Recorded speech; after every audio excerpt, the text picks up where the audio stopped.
Okay, we want to talk about a concept called multiple scaling. Now, this is a supplementary problem after the capstone problems and so forth, when you've attained pretty good familiarity with power function models and what we can do with them. So, to understand the term multiple scaling, let me explain what I want you to do.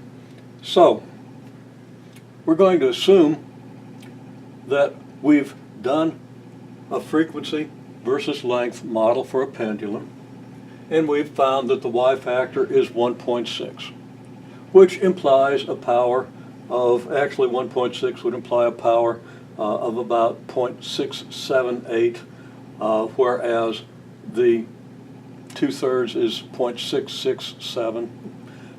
Not much difference. So we're going to assume that this, which we haven't been able to determine with great precision, maybe really corresponds to power 2/3.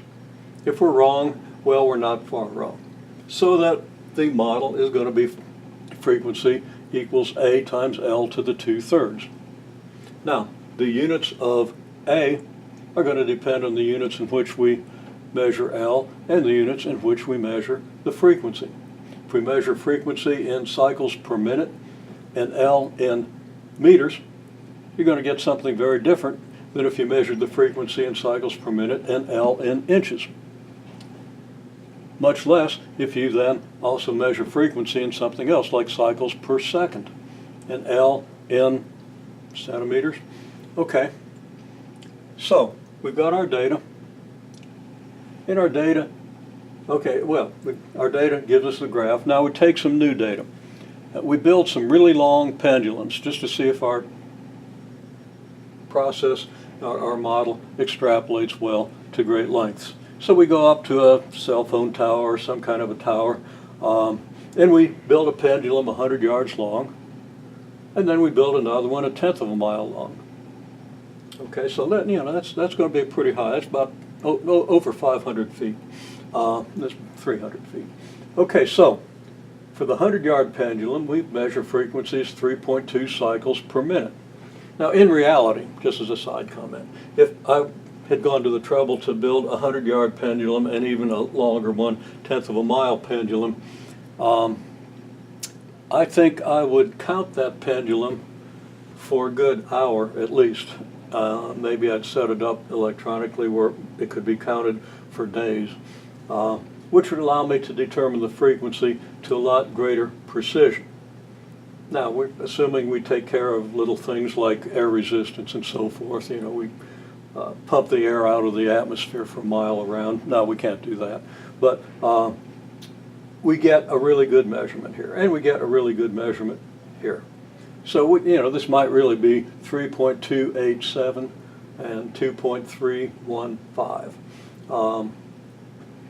But for simplicity and calculation here, we'll say 3.2 and 2.3. It's going to turn out that nothing is all that precise, so this is going to give us plenty of precision. That's something you want to think about. You want to understand that. Okay, so we have this information, we have this information.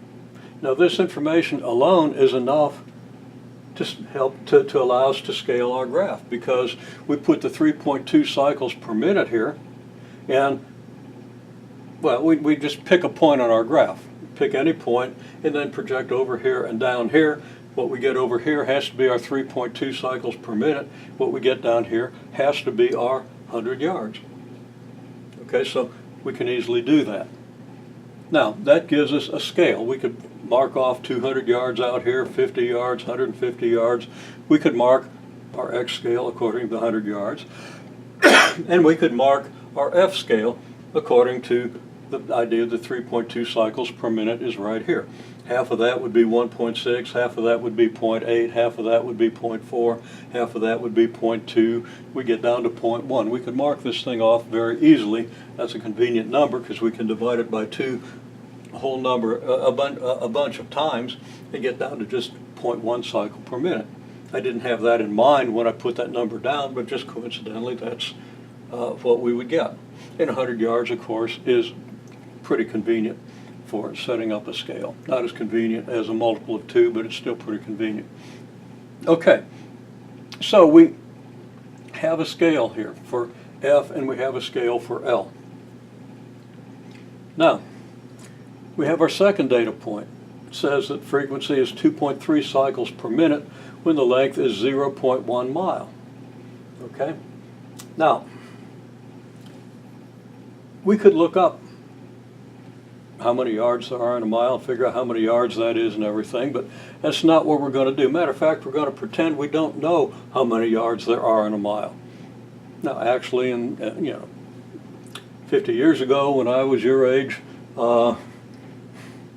everybody knew how many yards there were in a mile, how many bushels in a peck or pecks in a bushel and all that stuff.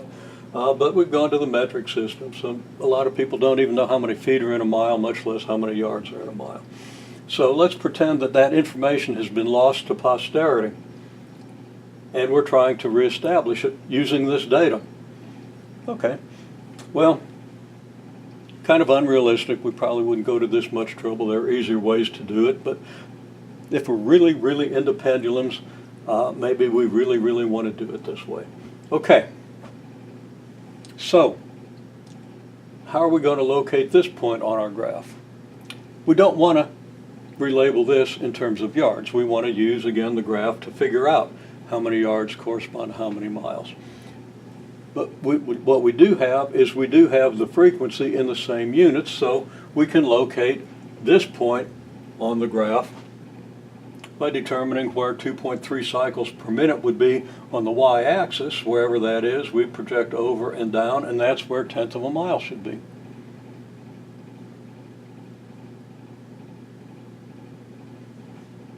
Okay, so what we're asking you to do is, using the same scale, oh man, got the wrong graph.